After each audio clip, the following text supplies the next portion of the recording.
E nderuara drejtoreshe kulturës, zonja Medina Bunjaku. E nderuara autore, zonja Valbona Ahmeti.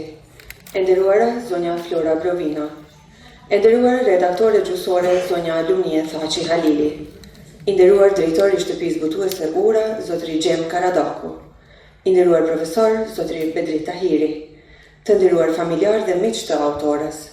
Të nderuar veteranë të arsimit, përfaqësues të institucioneve komunale, ju të pranishëm, zonja dhe zotërin. Mirë se keni ardhur në përurimin e romanit Liria në lotët e Gresës, të autorës Valbona Ahmeti. Jemi mbledhur për të përuruar një vepër që nuk është thjesht një roman, por një udhëtim i thellë në përkujtesën tonë kolektive, në përplagët e së kaluarës dhe në forcën jashtëzakonshme të shpirtit njerëzor. Libri Liria në lotët e Gresës i autorës sonë vushtriase Valbona Ahmeti na sjell një rrëfim që shkon përtej përshkrimit të ngjarjeve të luftës në Kosovë. Ai na ofron me jetën e atyre që e përjetuan luftën, me dhimbjen e nënave, me sakrificën e grave dhe me plagët që koha nuk i shëron lehtë, por që fjala e shkruar arrin t'i bëjë të dëgjohen e të mos harohen asnjëherë. Në këtë roman, historia nuk rrëfehet vetëm si një varg faktesh, por si një përjetim i thellë njerëzor.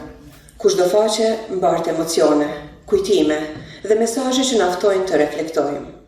Besoj se secili prej nesh do të gjejë në këtë roman diçka që e prek, e emocionon dhe e bën të mendoj më gjatë për vlerën e lirisë, të paqes dhe të dinjitetit njerëzor. Ky roman, sipas vlerësimit të redaktorit zotrit Fatmir Terziu, është një roman ndryshe mbi luftën e Kosovës, sepse nuk e ndërton rrëfimin e vetëm mbi ngjarjet, por mbi nevojën e mbretshme për ta thënë të vërtetën e mbetur gjatë në heshtje. Në këtë vepër, fjala nuk është thjesht një mjet rrëfimi. Ajo bëhet dëshmi që lirimi i kujtesës dhe kthimi i përjetimit personal në zë të një kohe, të një populli dhe të shumë nënave shqiptare që mbartën historinë në zemër, në dhimbje dhe në qëndresë. Për të bërë hapjen zyrtare të këtij përurimi, ftojmë drejtoreshën e kulturës, zonjën Medina Bunjaku, që të merr fjalën. Përshëndetje për gjithë. E nderuar zonja Valbona, autore i librit, profesor Bedrit Tahiri, e nderuar redaktore gjusore zonja Lumie Thaçi Halili, drejtori i shtëpisë botuese Ura Gjem Karadaku, të nderuar të pranishëm, mysafir të respektuar, dashamirë të librit, zonja dhe zotrin. Është kënaqësi dhe nder i veçantë që uroj mirëseardhje në këtë aktivitet kulturor ku po promovojmë romanin Liria në lotët e Gresës. Një vepër kjo që flet për sakrificën, qëndresën dhe dinjitetin e gruas shqiptare. Sot kemi privilegjen të mirëpresim një autore që edhe pse jeton nga radhëut nuk është larguar asnjëherë nga gjuha, kultura dhe identiteti i saj. Përkundrazi përmes krijimtarisë së saj, zonja Valbona Ahmeti vazhdon të pasurojë letërsinë shqipe dhe të ndërtojë ura shpirtërore mes diasporës dhe vendlindjes së saj. Drejtoria për kulturë, rini dhe sport përkatësisht komuna e Vushtresë mbetet fuqishëm e përkushtuar në mbështetjen e kulturës, letërsisë dhe krijuesve tanë, sepse besojmë se një shoqëri që lexon është një shoqëri që mendon, ndërsa një shoqëri që vlerëson artin është një shoqëri që ndërton të ardhmen mbi vlera të shëndosha.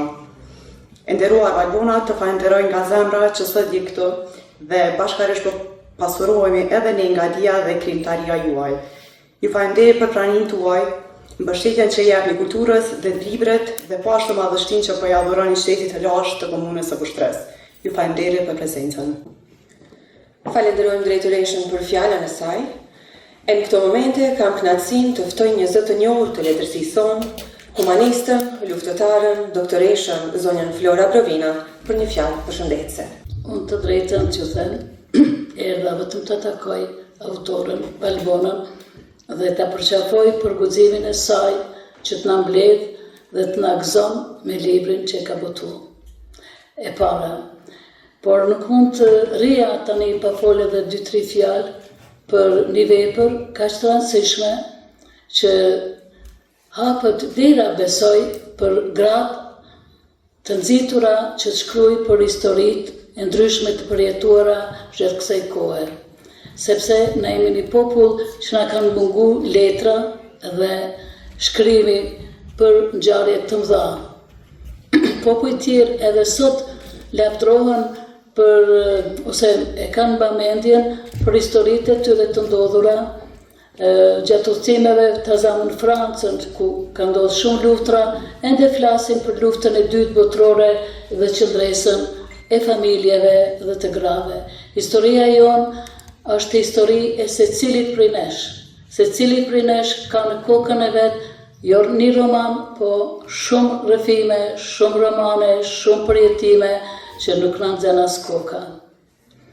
Dhe këtë guxim e ka pas pikrisht Valbona, e cila në vendin e largët, me shumë mall, me shumë përkushtim, që të mos e harroj vendlindjen, të mos e harroj përjetimet që ajo i pa, i përjetoj, dhe i përjetu njerëzit rreth rrotull saj, ti përcjell në një libër që na dhuron sot. Jam shumë e lumtur sepse kujtoj kohën jo shumë moti, pikrisht si përjetuese ndër të parat autore në Kosovë, kur ndiheshin si lule bore. Ky ishte titulli i vjershave të para të mia, Lule Bor, sepse me kokë ulur në mesin e burrave me mzina ndiheshte zëri. Jo më të shprehim ndjenjen ashtu si duhet, ose të rrëfehemi në përmasat e një romani që është një histori e vërtetë. Megjithatë, me gjithë këto vujtje, patëm forcën t'i ka përcejnë edhe fyrjet që na i thanë për gruan shqiptare në ish Jugosllavi, ja dolëm. Ja dolëm me faqe të bardhë, me guxim, dhe gjithë je më shumë po kemi suksese, sidomos të vajzave grave, dhe kjo është për ta festu. Sot i ka hije tërë vushtrisë pikrisht këtu, sepse e ka kulturën e artit, të poezisë, takimeve të poeteve, por edhe të traditës së kulturës vjetër qytetare të leximit dhe të kulturës. Prandaj sot në veçanti nuk mund të rezistoja që ta marr fjalën, patjetër do ta merrsha fjalën që ta pruroj autorën t'i jap shprehjen e guximit, sepse letërsia duket e vështirë, është e vështirë, sepse du të hysh në personalitetin e personazheve tua, por letërsia është më e bukura, më e bukur i art, apo shkencë, nuk e di bashkëmirë. Ajo kur nuk të lën vetëm. Lapsi dhe letra kur nuk të lën vetëm, këtë e kam provuar dhe kjo më ka munguar në momentet më të vështira në jetë. Nuk kam kërku që t'jetoj, por kam kërku ta kem një laps dhe një fletë. Dhe prandaj, sot ndihem shumë e afërm me një shoqe që takoj për herë të parë dhe dëshiroja që kjo të ketë guximin të vazhdon deri në pleqërinë e thellë të na rrëfej për përjetimet e grave. Thash edhe një herë, ne kemi shumë çka me fol. Është koha, ta kujtoj një kohë më thjesht, koha kur në Kosovë përqindjen më të madhe e përbanin gratë. Ajo nuk është kohë shumë e moqme, e vjetër.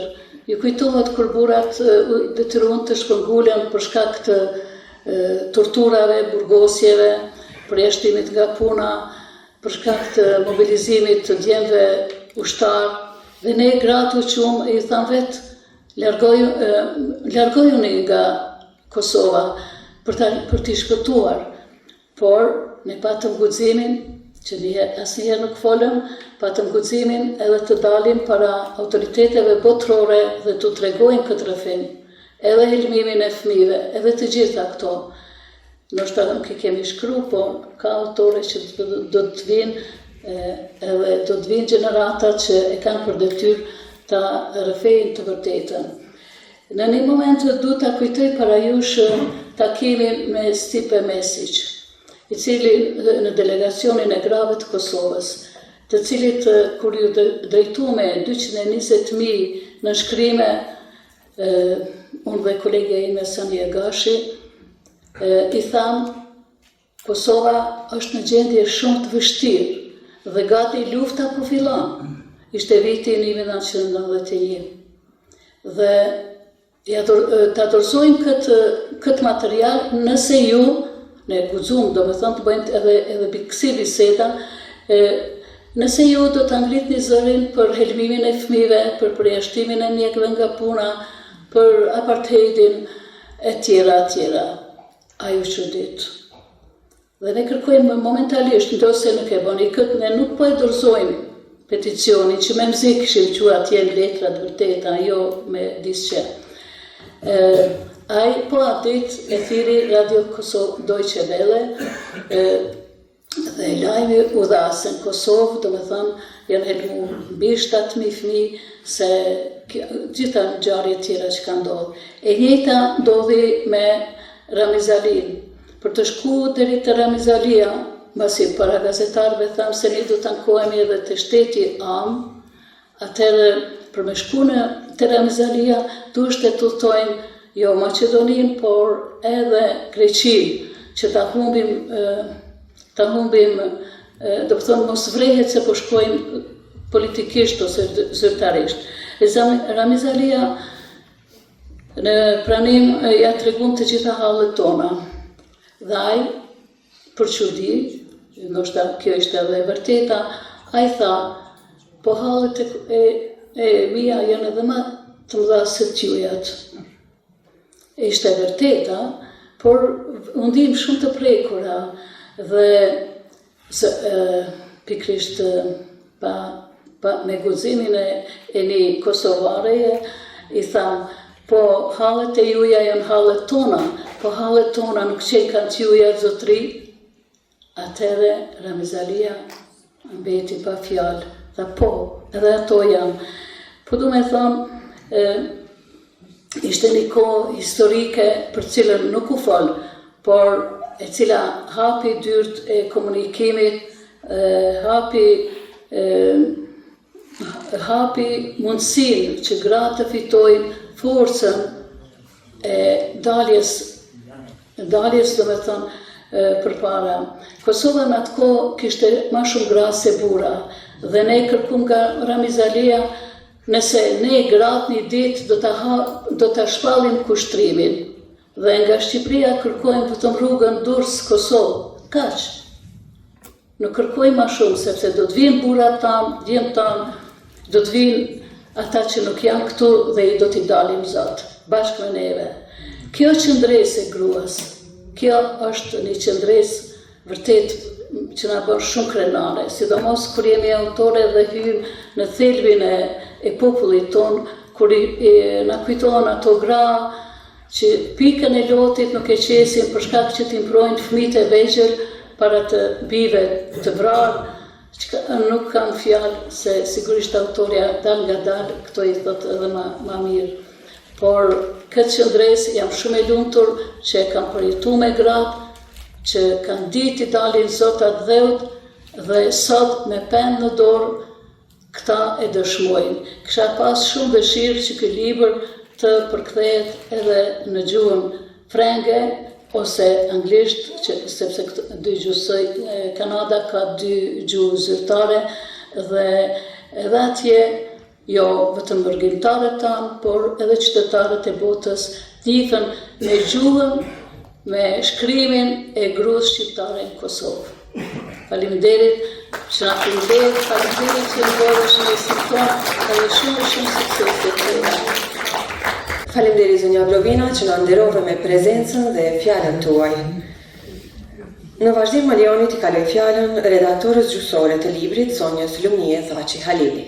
Përshëndetje të nderuar familjar dhe ju dashamir të fjalës së shkruar. Romani Liria në lotët e Gresës si Valbona Ahmetit e rrëfen luftën jo vetëm si ngjarje historike, por si përvojë që prek jetën e gruas në thellësinë e saj, siç është duke u nisur nga fëmijëria, trupi, amësia, frika, dëbimi dhe mërgimi. Brenda një bote të ndarë, thot autorja, ishte kufiri mes dy boteve, njëra e mbushur me ëndra dhe pavajsi, ndërsa tjetra me frikë, pasiguri, më vonë dhe me luftë. Këtë e dëshmon në faqen 7 të romanit. Në këtë vepër, lufta nuk shihet vetëm në pamjet e mëdha të dhunës, por edhe në gjërat e vogla që e mbajnë gjallë të vërtetën e një kohe, e këto janë çanta e studentës, udhëtimi pa siguri, dhoma e spitalit, shtëpia e braktisur dhunshëm, lindja e vajzave dhe qarja e parë e gresës në mërgjim. Kështu, liria në roman merr kuptim përmes trupit të gruas, thënë shkurt, zërit të nënës dhe brezit që trashëgon atë dheun nëpërmjet rrëfimit të saj personal, po edhe familjar. Thelbi argumentues i interpretimit nuk qëndron vetëm tek madhështia e ngjarjeve në roman, por tek mënyra përjetuese e ngjarjeve prej vetë njeriut. Autorës Ahmeti nuk e rrëvet në luftën si pamje të largët, si skenë të rrethuar me madhështi heroike, por si thyrje. Thot, ajo erdhi si thyrje brendshme të punë, ajo e sheh luftën nga do, si që thamë edhe më parë. Romani e çon pra historinë e madhe të Kosovës tek gjërat e vogla, për të dëshmuar shpesh herë se imtësitë e ruajnë më saktë të vërtetën e një epoke. Në këtë përmas, romani përforcon vërtetjen e Svetlana Aleksieviçit, një nobeliste e vitit 2013, se lufta përbëhet e pohon edhe ajo nga imtësitë. Lufta, thot fjalë për fjalë, nuk përbëhet vetëm nga ngjarje të mëdha, por edhe nga imtësitë. Tek romani, lufta nuk ka fytyrë gruaje. Kjo frazë e ndriçon edhe poetikën e romanit të Valbona Ahmetit, se historia nuk ruhet vetëm në data e përvjetor të lavdishëm, por edhe në gjërat e vogla të jetës, aty ku njeriu përpiqet të mos e humbas për asnjë çast masën e vet njerëzore.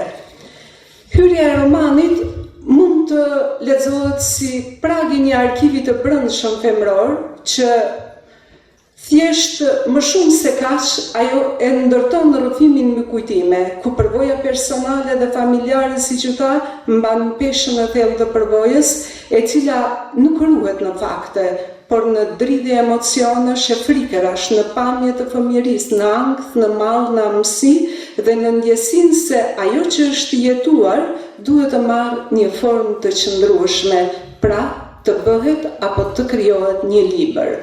Në këtë mënyrë, romani paralajmëron se do të ecë jo mbi rendin e ftohtë të kronikës, por mbi ritmin e një përvoje që ka lënë gjurmë në qenien e gruas dhe në fatin e fëmijëve të saj, padyshim në të ardhmen.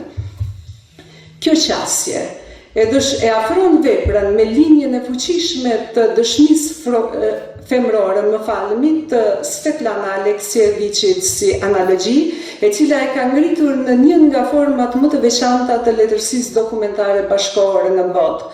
Në romanin, lufta nuk ka një fytyrë gruaje, që e bën dallimin ndërmjet historisë së luftës dhe historisë së njeriut në luftë, e cila nuk nënkupton kronikën e frontit, por historinë e ndjenjave, kur thot nuk shkruaj një histori për luftën, por një histori për ndjenjat në luftë.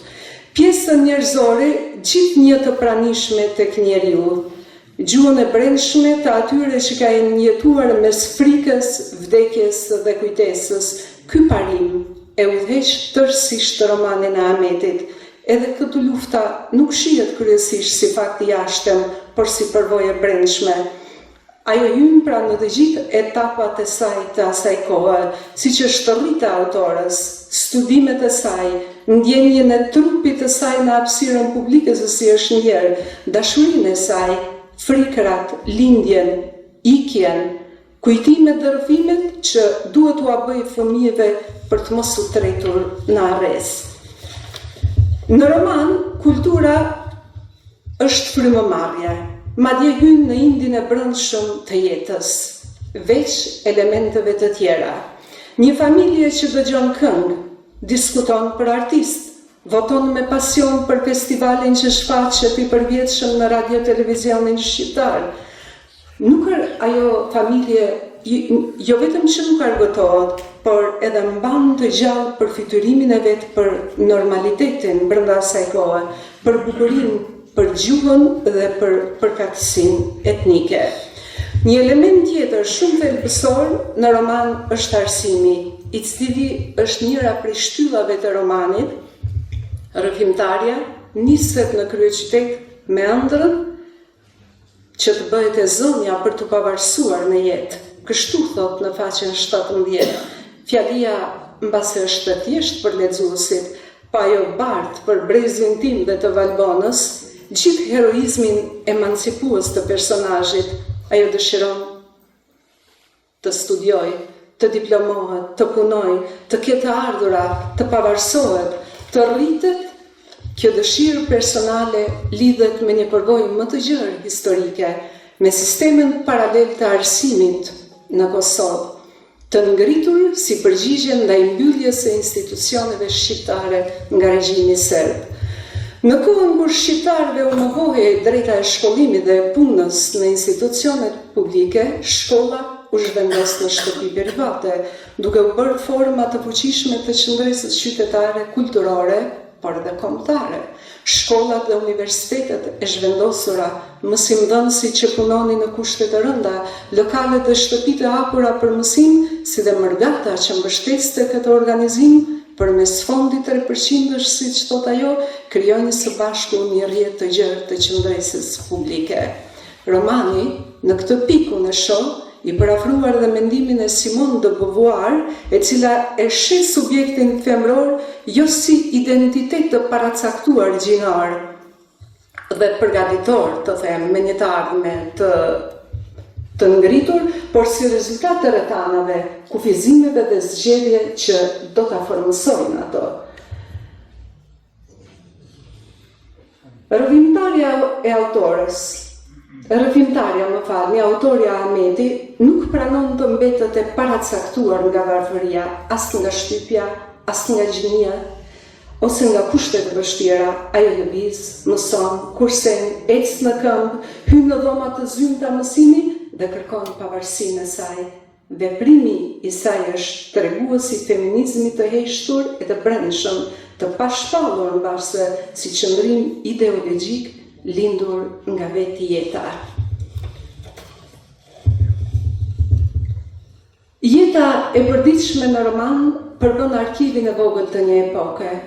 Bashkja, pusi, pjepra, autobusi vjetër, pluhuri, rruga me gropa, dhoma e mësimit, tavolina e provimit, çanta me libra, mungesa e banesës, ndihma e vëllezërve për të motrën dhe kujdesi i motrës ndërtojnë të gjitha së bashku mikrohistorinë e një brezi të rritur në vijen e brishtësi me sarak ndërmjes ëndrrës dhe frikës. Këtë hollësi me sfond realist, por që ka një nostalgji për brezin ton, janë mënyra përmes të cilave historia bëhet e prekshme dhe merr peshë më të thellë njerëzore. Një epokë mund të përmlidhet në një datë, në një ngjarje ose në një akt zyrtar, por letërsia e ruan më thellë edhe si paradoks, më bukur erën e pluhurit mbi fytyrë, zhurmën e autobusit të vjetër, dridhjen e zemrës para kontrolluesit serb dhe vështrimin e një shoqe para provimit. Nëna, në roman, është figura e parë e autoritetit femror, e cila formon dhe jep drejtim në familje, pa ja kërkuar bindjen e verbër asnjërit, por vetëm qëndrueshmëri.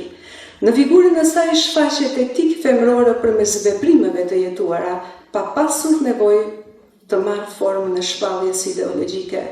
Ajo nuk e edukon vajzën me fjalë të mëdha, por me ritmin e punës, me qëndrueshmërinë e përditshme, me dinjitetin e heshtur dhe me mënyrën e vëmbajturit të familjes, pa e humbur dritën e brendshme për asnjë qast. Në roman, emrat nuk përcaktohen, që është edhe një element shumë i rëndësishëm vetëm për identifikimin e personazheve, por kryesisht lidhen me familjen, gjuhën, përkatësinë kombëtare dhe historike. Në këtë rrafsh, mendimi shefie islamait se emri mund të ndikojë edhe në rrjedhën e ngjarje dhe në vetë faktin e tij, lidhet natyrshëm me faktin se romani i Valbona Ahmetit i pagëzon emrat me kuptim jetësor e kulturor. Rrëfimtarja tregon se pas lindjes, nëna e kishte quajtur Burbuçe, ndërsa babai e regjistroi me emrin Valbon, sipas dëshirës së tij, kuptohet. Dhe kështu fjalë për fjalë thot, në faqen 90, ai mendonte mirë për fëmijët e tij dhe dëshironte që ata të kishin vetëm emra shqip, duke refuzuar emrat turq e arab.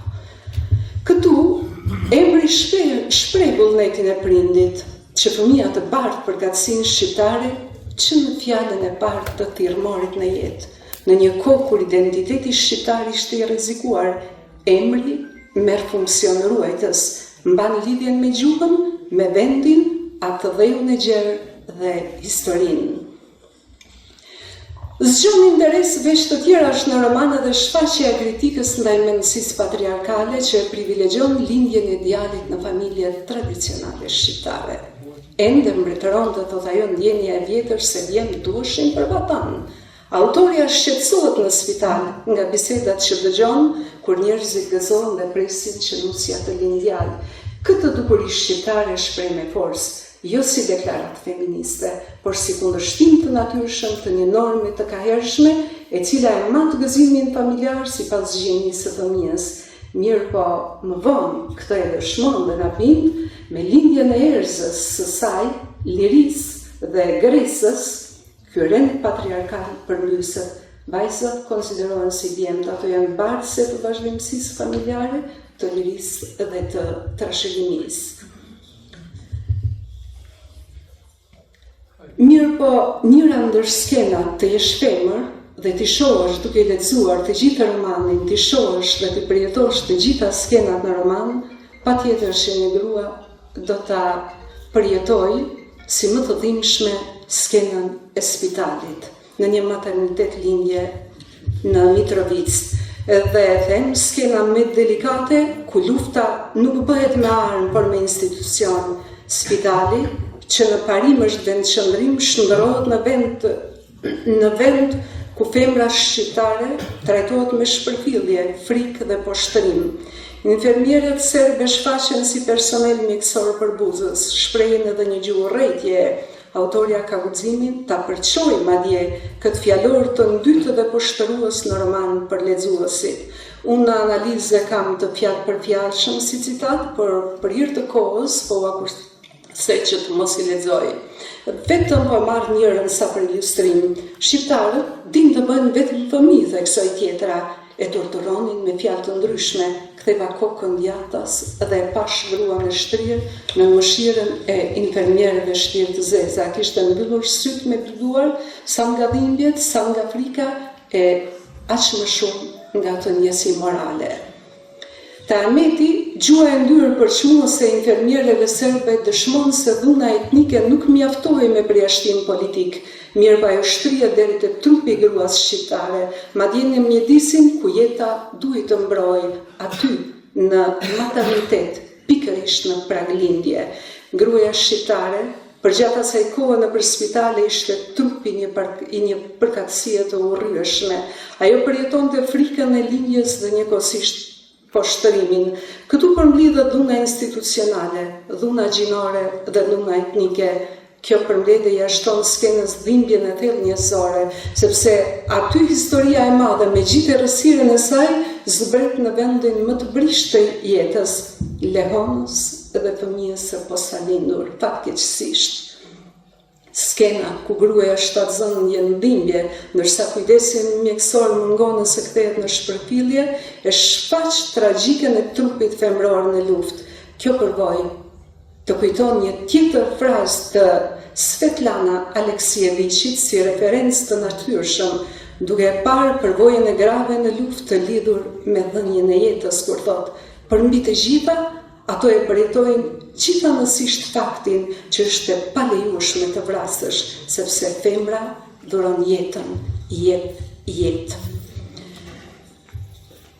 Po, autoria është shumë e guximshme, nuk e fsheh edhe revoltën e saj përkundër këtyre.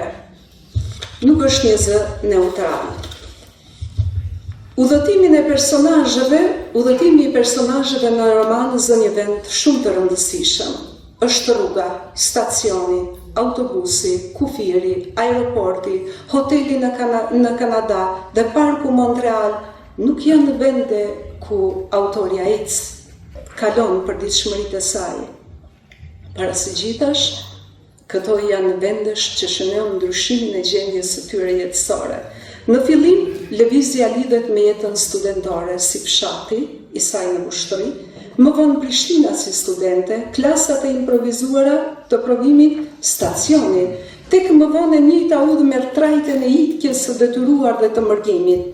Kosova, në kufit saj, Maqedonia, aeroporti, Roma, Torontoja, Montreali e të tjera. Kështu, udhëtimi nuk nënkuptohet vetëm si kalim për një vendin e tjetrin, por ai bëhet kalim nga jeta e zakonshme drejt një pasigurie, nga shtëpia e lindjes në stret të përkohshme, nga të dheu Kosova në mërgim, nga frika në pritje dhe më në fund nga pritja në çlirim kujtimesh të një libri.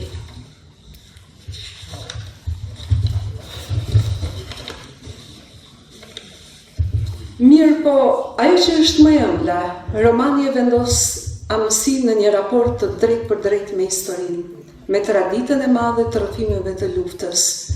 Lindja shpesh mbetet në periferi, te Ahmeti, lindja në roman është në qendër. Ajo është përgjigja më e qartë ndaj shkatërimit. Lufta djeg, dëbon, frikëson, mirë po, gruaja është e guximshme ajo që mban jetën. Duhet të lindë. Kjo nuk e romantizon dhimbjen e gruas, përkundrazi e tregon atë si vend ku historia dhe biologjia përplasen mes veti. Në trupin e saj, një epokë mbaron, tregon atë si vend ku në trupin e saj një epokë mbaron dhe një tjetër sapo fillon. Liria si vajzë, pra bëhet dëshmi se ardhmja vjen me fytyrë njerëzore edhe në Kosovë.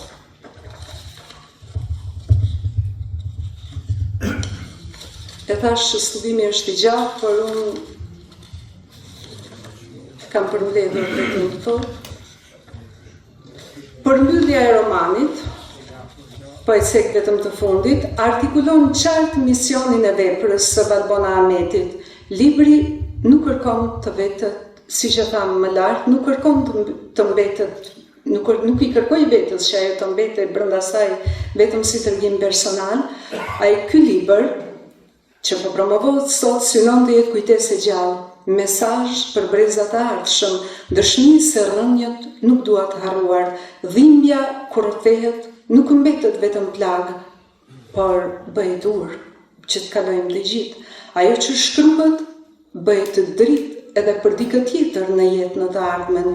Kjo përmbyllje ka ton testamentar. Romani e sheh veten si fotografi të ruajtur në kohë, si kujtesë që do t'u flasë fëmijëve të saj dhe fëmijëve tanë si mënyrë për të mos e lënë historinë e Kosovës të mbetet pa zë. Ju faleminderit. Faleminderit zonja Halili për fjalën tuaj dhe vlerësimin profesional të librit. Tani mirë presim në skenë veteranën e këngës shqipe në ushtri, antarën e ansamblit zonjën Lidie Pasoma, e cila sot na vije me këngën Larg teje mojna.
Kosovë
emocionet e forta që na dhurove dhe për paraqitjen e mrekullueshme. Në vazhdim më lejoni t'i kaloj fjalën krijuesit zotrit Gjem Karadaku, njëherë drejtori i shtëpisë botuese Ura. Të nderuar dashamirë të librit, të nderuar familjarë të autores, paneli nderuar, kam kënaqësinë që në emër të shtëpisë botuese Ura t'ju përshëndes, t'ju dëshiroj mirëseardhje dhe ju los që të shijoni këtë festë sepse përurimi i librit është një festë e vërtetë. Që në fillim duhet të them se sebeb apo shkas për botimin e këtij librit është një autor i mirënjohur, një zotëri, një intelektual, doktor, profesor Fatmir Terziu, i cili jeton vepron në Londër, por unë mendoj që ai e nje edhe Kosovën, edhe Shqipërinë, ndoshta si ne, po edhe më mirë si ne, e nje, e jeton, e përjeton, dhe ai miqësisht kërkoj që ne të bashkëpunojmë me autoren Valbonën, sepse tha është një krijuese e mirëfillt, është krijuese e zoja dhe e ka një roman shumë të mirë për temën të cilën as shpjegoj, edhe pse ne me Valbonën njiheshim përmes Facebookut dhe rrjeteve sociale dhe tash hera parë që u takuam, prandaj e them me kënaqësi se varganit, zinxhirit të veprave dhe romaneve të mrekullueshme që kemi botuar, i shtohet edhe një libër shumë i mirë, një libër i mrekullueshëm, i cili nuk kërkoj nga ju të mbetet në vitrinë, po të lexohet, sepse ju garantoj se cili prej jush do ta gjeni një pjesë të jetës suaj, një pjesë të historisë, dhe ne duhet jemi të lumtur që historinë tonë ne e shkruajmë vetë, qoftë si histori të vërtetë, qoftë përmes si histori e letrarizuar, siç ka bërë në këtë rast Valbona. Prandaj, autorës i dëshirojmë shumë suksese dhe e falenderojmë për bashkëpunimin, e këtu mund të them se shtëpia jonë botuese Ura e zgjeroi rrethin e bashkëpunimit. Deri tash kemi pas autor nga Athina në Londër, ndërsa tash nga Athina e në Kanada, e besoj që do të ashtrim këtë gamë me autorët mirëfillt, të cilët shqiptarinë e kanë zemër dhe e trajtojnë me dinjitet. Urime autore, urime vushtri. Faleminderit shumë. Faleminderit zotri Karadaku për fjalën tuaj. Ndërsa tani me një monolog para nesh do të paraqitet artisti i mirënjohur zotri Dibran Fylli. Them se nuk do të harruar. Po, në asnjë mënyrë. Këtu ishin Feria, Kalardia, Turkia, Hyrrjeti, Gjermani, Italia, Bugari, Serbia, e kush dreqi nuk e shkelli tokën tonë. Vllazën, edhe ju motra, kokën lënë e penë, e atë dhevën kur mos e harroni.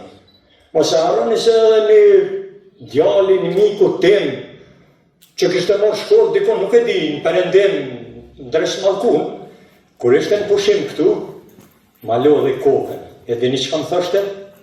Shitet e ke këtë gjerin, hik prej këtushit, asnjëherë kjo tokë nuk ta ha bukën e nevojshme. E shikova mirë atë lahper, dhe i thash, sheti mirë, unë me një karrocë hamallesh, në këtë tokë, të t'lame me gjak, sigurova një qopë buk me nerë, se po të doja, edhe unë do të behesha lahperi kafeneve. Po, desa do të behesha edhe shërptori ndo një zonjushe të rëndë, që ta gjeja ndo një skut për ta shtetuar kokën, por jo ndalova këtu, sepse me thiri gjaku i dëshmorve. E sidomos atëherë kur në malsin, e drenicës u rrethua një kullë lashtën të eshte vetëm një flamur dhe një burr me lahut të hut në dorë. Ai i përsëriste amanetet e stërgjyshëve, i pushka, pushka kishte filluar për dheje për atë dheje. Sa bukur njiheshin ato krisma armesh që lidheshin nga malësia e Drenicës në Karadak. Për lindjen e re, që i thonë, e do t'i thonë për matë liri e Shqipni. Pse të harrojmë amanetin e kullës e lashtë? Shumë herë takuam me Adenin, me Hamzën, me Leonin, me Agimin. U takove edhe ti, edhe ti, u takuam të gjithë. Po pse të harrojmë ata manet? E dijon, sepse të gjallët mund të bëjnë që të duan. Po, mund të harrojnë flamur dheja dhe. Besa mund të ndojnë edhe Mitrovicën, të mos e kthejnë kokën as nga malësia e as nga qameria. Por mos gabohet kush t'i prekis t'i kamet tona, se për dheja dhe u boj bese gjithkujt i dhanë si ne. Ne presim zërin kushtrimtar të krushkaparit të liris dhe me miliona do të rështohemi pas ti. Sepse kur Skënderbeu ndroi jetë, ja shifne, ndeg të ati lisi, testament vari shpatën, kur ta dënë nevoja atë dheut, të japin puntin e jo mandatën. Faleminderit Zotri Fylli për interpretimin e mrekullueshëm. Tani ftojmë krijuesin dhe profesorin tonë të nderuar Zotrin Bedri Tahiri për fjalën e tij. Nderuar autore romanit që sot përpërërëm zonja Valbona Ahmeti dhe ju familjarë të saj, paneli smuar, drejtoresha kulturës dhe njohur Metin Bunjaku me bashkëpunëtor, të nderuar pjesëmarrës, kolegë të arsimit e kolegë të artë letrare. Sot kam kënaqësinë që para jush të shpërfaq disa vlerësime për romanin Liria në lotët e Gresës, të nxësësime shembullore, shkrimtarës Valbona Ahmeti, një vepër që trajton me ndjeshmëri të veçantë raportet ndërmjet fatit individual, historisë kolektive të popullit tonë.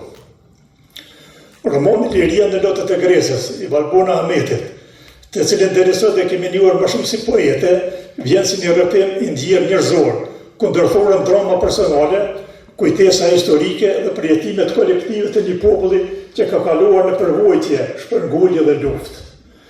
Vepra trajton fatin e individit në bërbullën e ngjarjeve të historike, duke vendosur në qendër figurën e Gresës, përmes së cilës shpalosën plagët, lotët dhe shpresa një brezit të tërë. Vetë titulli Liria në lotët e Gresës bart një simbolik të veçantë. Lotët e Gresës së posa ardhën e jetë në përmbyllje të romanit paraqesin çmimin e lirisë. Kështu liria nuk shfaqet si një gjendje e fituar lehtë, por si rezultat i sakrificës, qëndreshës dhe vujtjes tona të shumta. Autorja ndërton një narracion emocional, ku kujtesa nuk paraqitet si rikujtimi së kaluarës, por si një formë rezistencë ndaj harresës. Herojtë e saj, kryesisht familjarët dhe të afërmit, shndrohen simbolet të forcës që përballen me humbjen, dhimbjen dhe sfidat e jetës, por që nuk e humbin kur busimet e liria dhe vlerat njerëzore. Tematika e romanit është e rëndësishme dhe larmishme. Në qendër së saj qëndrojnë lufta, sakrifica, dashuria për familjen, ndjenja përkatësisë kombëtare dhe besimin e të ardhmen. Autori arrin në të një rrëfim ku historia personale ndërthuar natyrshëm me nxorë të mëdha historike, duke krijuar tablo të gjalla të realitetit shoqëror dhe kombëtar. Romani, përveç dedikimit, hyrjes dhe përmbylljes, është konceptuar në shumë kapituj, të cilët me fije me ndafshi ende një ngjarje e mbushur me dhimbje, ndarje, sakrifica, krenari, pasueshmëri, ndjekje, vdekje, lindje, për të përfunduar tek liria. Nisëm ka të gjitha këtu, vepra përveç si roman familjar e shoqëror, mund të lexohet edhe si autobiografi, edhe si kronik familjare, edhe si ditor lufte, edhe si dëshmi besnike një kohë të pakohë që beton të përmbledh një tokë të saktuar kohore e hapësinore, mbushur me dashuri, me ngjarje, me kujtime, me histori, me dhime, me krenari, të kurorzuar me ditën e varë liri.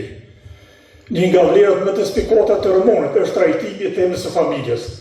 Familja paraqitet si strehë morale dhe shpirtërore, si vendi ku ruhen kujtime, tradita dhe identiteti kombëtar. Dhe siç mund të kuptohet nga dedikimi në fillim të romanit, libri kushtohet me të dashur të kësaj bote. Prindërve. Figurët e tyra, veçanaja nënës, ngrihet në nivelin e një simbolit të sakrificës, dashurisë së pakurrëzuar, duke i dhënë veprës një ngarkesë të fuqishme emocionale. Nga ana stilistike, Valbona Ahmeti përdor një gjuhë të rrjedhshme të pasur me ndjeshmëri poetike. Përshkrimet janë të ngrohta shpesh në shtetin e dajit që krijojnë atmosferë dhe afërsi emocionale me lexuesin. Kjo bën romanin jo vetëm të një rrëfimi ngjarjesh, por të një përjetimi shpirtëror. Një vlerë e veçantë e romanit është rrugja kujtesës historike. Përmes personazheve dhe ngjarjeve që sjellin digresione e rikujtimeve, lexuesi deshet me ndjeshmi artistike të kohëve të vështira, por edhe mesazhe se liria ka çmimin e saj dhe sa duhet ruajtur me përgjegjësi e përkushtim. Në përfundim, lirisht mund të themi se liria në lotët e Gresës është një roman që ndërthurë historinë personale në atë kombëtare, duke sjellë një mesazh të fuqishëm për kujtesën, dashurinë, dinjitetin dhe shpresën. Vepra arrin të prek lexuesin jo vetëm përmes zgjarit të rrethën, por edhe përmes humanizmit që përcjell, duke shndruar në një dëshmi artistike të forcës së njeriut për të mbijetuar dhe për të besuar në të ardhmen. Është një roman me vlerë të spikfatura, tematike dhe edukative.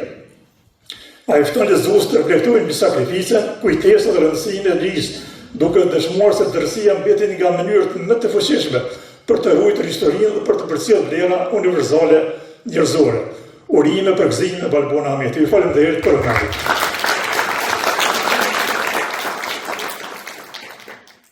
Faleminderit i nderuar profesor për fjalën tuaj.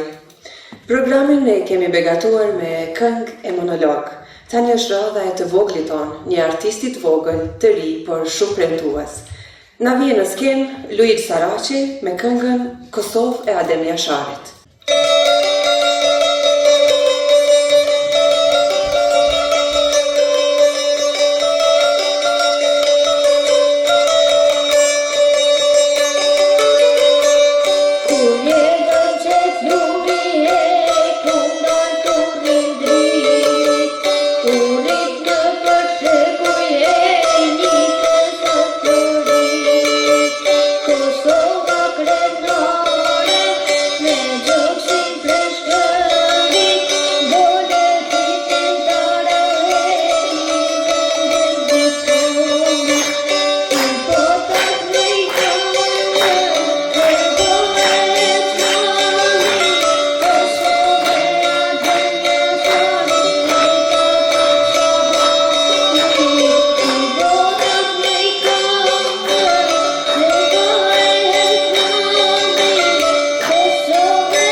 Falenderojmë Luigjin për interpretimin e mrekullueshëm dhe i urojmë shëndet e suksese pafund në të ardhmen. Tani si që do rendi dhe zakoni, është momenti që fjallën ta merr, ajo e cila na mlodhi në këtë ngjarje të veçantë, sa për ne, por edhe për të. Fjala për ju, zonja Valbona Ahmeti.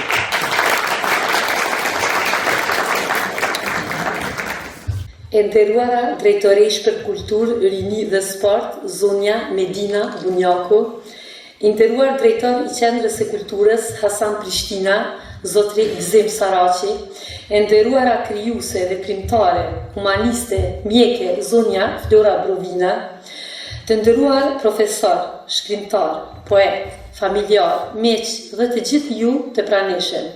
Ju përshëndes dhe ju falenderoj nga zemra që keni ndarë kohën tuaj për të qenë pjesë e promovimit të romanit tim Liria në lotët e Gresës. Prania juaj i jep kësaj dite një vlerë dhe një kuptim të veçantë. Dëshiroj të shpreh me mjohjen time të thellë për kryetarin e komunës zotriun Ferit Idrizi, i cili ma mundsoi që promovimin e këtij romani ta realizoj në qytetin ku u arsimova dhe ku mora hapat e parë drejt rrugtimit tim. Falënderim të veçantë i shpreh profesor Dr. Fatmir Terziut, i cili me shumë profesionalizëm, përkushtim dhe dashamirësi pranoi të redaktoj për romanin tim. Po ashtu, falenderoj me respekt studiusën e kritikës letrare, zonjën Luljeta Thaçi Halidi, e cila me kujdes të jashtëzakonshëm dhe përkushtim të madh realizoi redaktimin gjuhësor deri në detajet më të jemta. Ky roman nuk do të merrte jetë pa punën dhe besimin e shtëpisë votuese Ura, si dhe të drejtorit të saj, zotriut Gjem Karadaku, ndaj të cilit shpreh mirënjohjen time me të sinqertë. Pas përfundimit të redaktimit, personi i parë të cilit ja besova dërshkrimin ishte profesori im, Bedret Tahiri. Për mua ai është një udhërrëfyes dhe një dritë në rrugtimin tim letrar. Mbi të gjitha, dua ta falenderoj familjen time, e cila ka qenë mbështetja ime më e madhe në çdo hap të jetës, në veçanti nanën Naxhie, e cila ishte frymëzimi, forca dhe motivi kryesor gjatë gjithë jetës time. Shpresoj me gjithë zemër që secili prej jush ta gjejë një pjesë të vetës në faqet e këtij libri, sepse çdo histori bart një copës jete, dhimbje, shpresë dhe dashurie. Ju falenderoj përzemërsisht për pranimin tuaj. Ju uroj lexim të këndshëm dhe ju falenderoj nga zemra. Faleminderit shumë nderuar autore për fjalën tuaj dhe për kontributin e çmuar. Të nderuar të pranishëm, më lejoni që në emër të Këshillit Organizativ dhe në emër të autores zonjës Valbona Ahmeti, t'ju falenderojmë për pjesëmarrjen tuaj në këtë program. Jemi shumë e fatë dhe krenar që mërgjimtarët tanë po lënë gjurmë të pashlyeshme në Kosovën tonë të përbashkët dhe të çmuar. Faleminderit edhe një herë zonja Valbona, e me juve bashkëqytetar, miru takofshim në ngjarjet e radhës.